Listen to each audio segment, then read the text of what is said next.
welcome. Let's toast to all of the actors, the movers and shakers who made this possible for the first United States bill requiring board diversity, Senate Bill 826. Woohoo! Let's toast to this momentous occasion. I want you to imagine the resulting benefits to everyone in our country if we get more women on boards. Number one, the economic growth for companies will help the whole economy grow. Number two, the benefit to families, where women are paid equitably. Listen to this, it results in the average of $1 million in earnings a lifetime for women when they're paid equitably. And the third thing, women staying in companies because they are feeling seen and rewarded because the cultures are better for the company. These are all tremendous benefits. So we're looking for the next economic growth in our country, and diverse boards will be a key contributor to that. Everybody wins. How Women Lead, and a bunch of you, were big drivers in getting the California Senate bill passed. California is not the first to the game because almost every European country has already gotten there. But as goes California, we know we'll go the rest of the country. We need to move beyond this sort of old model that risks our financial health. And board chairs can play a critical role. They can work on building new ways of making decisions. They can ask the right questions and manage risk more assertively. This is a statement bill, drawing attention to the glaring gender gap on boards.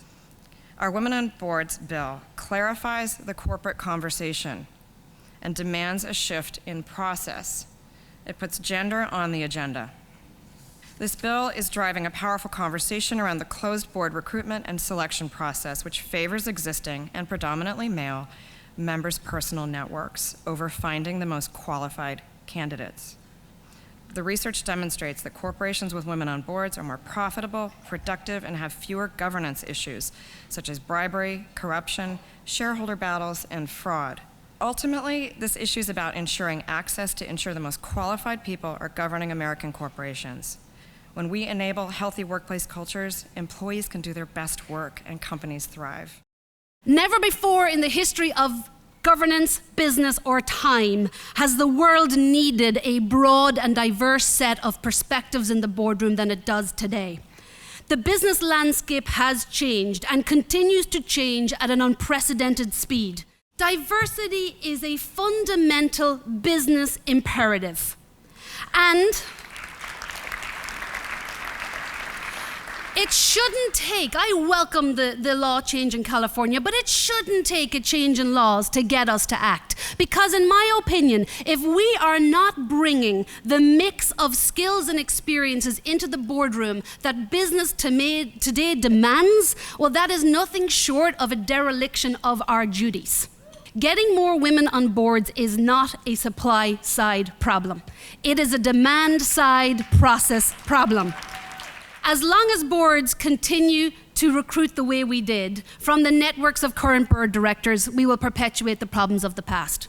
And as long as board searches start with the two traditional criteria that you have to be a former or current CEO or CFO, or you have to have prior board experience, well then all that does is take the pool of potentially qualified candidates down to the size of a puddle. It's not enough for us to have a seat at the table. It's not enough just for us to lean in. We have to lean in and speak up.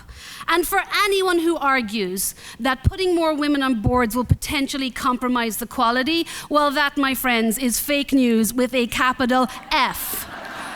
Because, as we all know, we will only truly have reached gender equality whenever there are mediocre women at the top.